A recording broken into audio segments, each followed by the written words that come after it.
Wondrous Thinkers, welcome back to the Voidcraft server. Sorry it's been such a long time. I had a very massive issue where basically my hard drive is now toast. So I had to get a new hard drive and lost absolutely everything that I've recorded and done. All my media files, everything's gone. So I'm pretty much starting afresh now. So you have to forgive that I missed a lot of stuff out, unfortunately, including the end of the gem heist game. Yeah, we're going to be moving on away from that now, and hopefully you can be able to view someone else's video on the actual gem heist, either Abby the Bunny, Rothrundir or Soulspawn, I believe. Right behind me is Sheeptopia, and later on we will be doing some extra stuff to help out with this place for the shop. But right now I want to work on something in for Mr. MagicBlox himself. So Mr. MagicBlox has no magic wand, and he's been going on without a magic wand for quite some time. So I feel like we need to make an adventure for him. So let's jump in. So here's the plan. Mr. MagicBlox does not have a magic wand, and I want to make an adventure. So shh, hush zombie. So we are going to basically fill up this cave with water so that it's barely, it's not survivable. So you have to use potions of some sorts to basically get through the entire cave without drowning. And then connect it to a sewer system where it'd be a bit of a maze, and basically he would find his magic wand.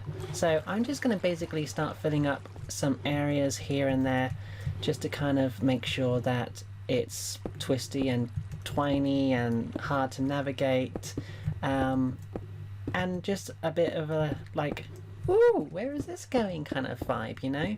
So yeah, I'm gonna be with you after I've kind of made the tunnel a bit more. I've just come to the I've just come to realization this is going to take far longer than that. Okay, hostile mobs is definitely going to be turned down. No, let's get the words right. Placing water is going to take a very long time. So I need to come up with a different strategy here. And that involves going into this and getting me some ice. So let's go get some ice from Hydra's shop, because I think that's going to be more helpful. Hydra, you have a bit of a problem. You have guests who can't get into the right door. God damn it. One hit. No? 2 hits then. Okay. So, let's see how much ice costs. 1 diamond per stack. That's not bad actually. So, 1, 2, 3, 4. And here you go. Thank you very much, and goodbye. It hasn't really occurred to me until just now that how much effort it takes to fill up a place filled with water, but I have just recently come back after a day and found this place is now totally filled after leaving kelp, and I've just cleared it all out, and now I'm just kind of just filling out this area, and yeah, it's coming together quite nicely. But over time, hopefully, it'll just fill up these areas and basically turn everything into source blocks and fill up these gaps as well, along with the process, basically. So I'm just going to probably just wait this part out for a bit. Also, I purchased from Salisbury's, got some water breathing potions, mainly because I drowned earlier because my Wi-Fi wasn't doing so good, and then I kind of found that I died from drowning, and that was a bit of a scary experience. So yeah, water breathing potions it is. Okay, so the whole place is now filled out to the brim with water, and it does take a bit of an effort to get through without actually drowning. So I think this is about a good amount of length before it gets a bit too much. Just gotta wait for all the kelp to basically just entity despawn out. Although, hang on, wait. Yeah, that looks fine. But yeah. Then we're going to go through here, and then this will be the main sewage system. So I guess it's now time to first make up the very first tunnel. But no idea really how I'm going to go. I'm just going to close that off. Okay, so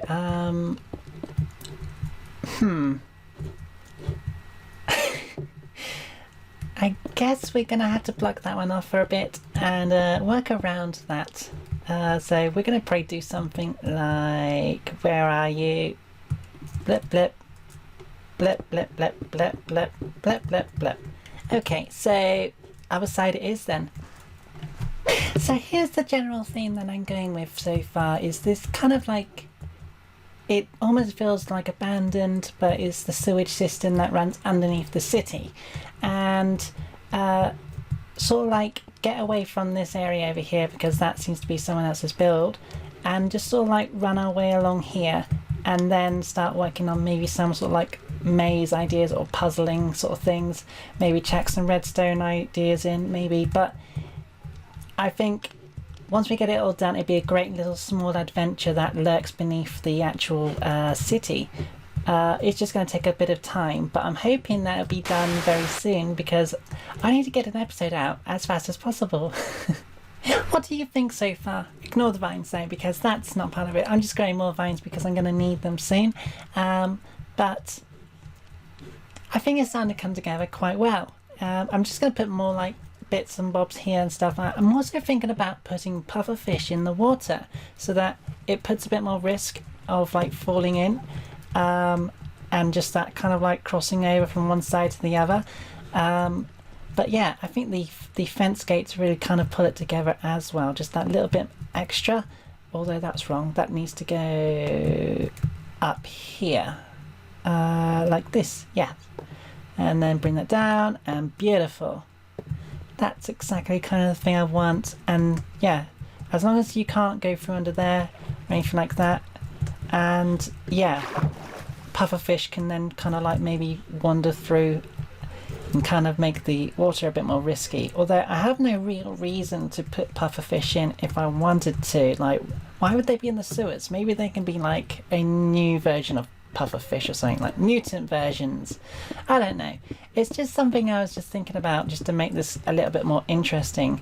But yeah, I'm starting to kind of regret that I'm now doing a T-junction sort of thing. Like, I have no idea what I'm doing. I have no idea what I'm going to do with this. Like, where's it going to go? How am I going to do the puzzles? Like, am I going to do redstone stuff? Is there a risk of being pushed in? Yeah, no, I got nothing. Okay, are you ready? This is it. Well, not it. I'm going to take a little break from this for a bit, but this is it. This is how far we've come so far, and it's looking more complex than I realised it was going to become. Rafu and Deer did come along and help me out a bit more as well with some part over here, but I want to lock this off more for the next part of the actual adventure. But there's also this part that goes down here, the water system that's coming up from above, then this area.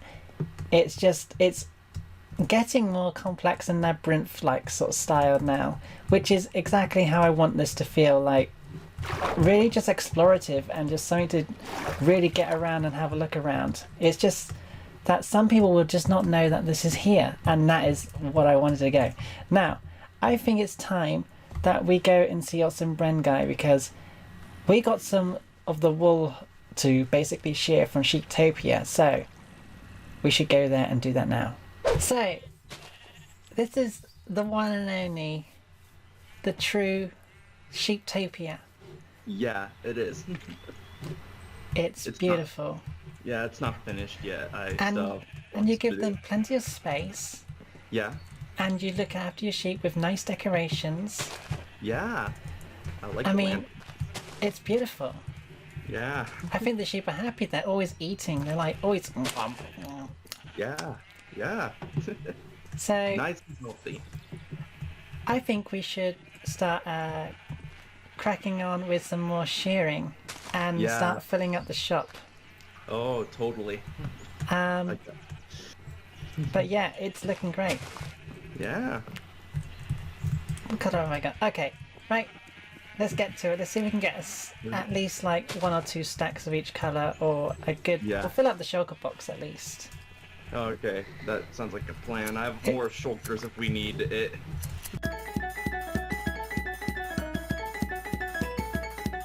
Here we are at the shop, and as you can see, I took on the liberty of basically making some chest of drawers along with some barrels for the wool. And yeah, I kind of forgot to record the clip of us actually collecting, like finishing collecting, but we have now got some wool covering each area. But the issue is we've been doing it all manually. Ooh.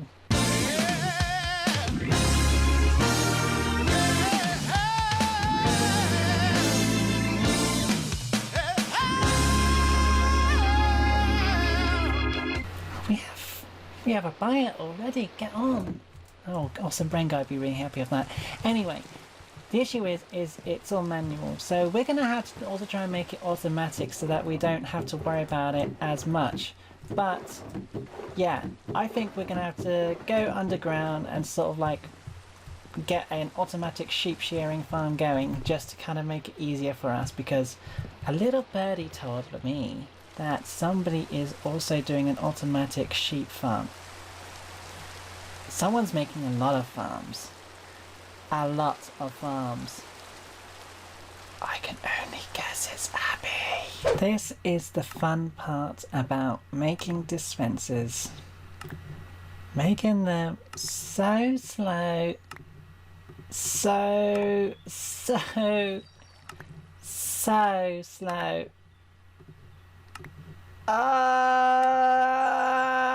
Here we are at the sheeptopia, and all the sheep are looking as happy as ever. So we just want to give them a little extra push, and that is to try.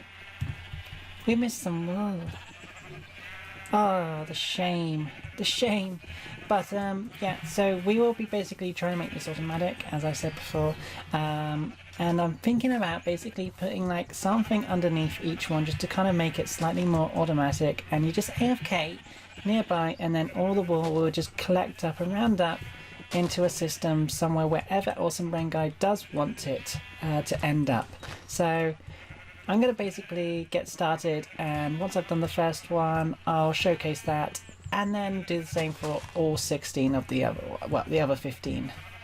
So here's the first one set up. It took me a little longer than I expected due to I just have so much stuff and junk inside my inventory that I just can't quite organise very easily. But essentially what is happening here is this sheep is stood on the singular block, and then to the sides is grass blocks with stairs on top of it to stop it from turning to dirt blocks.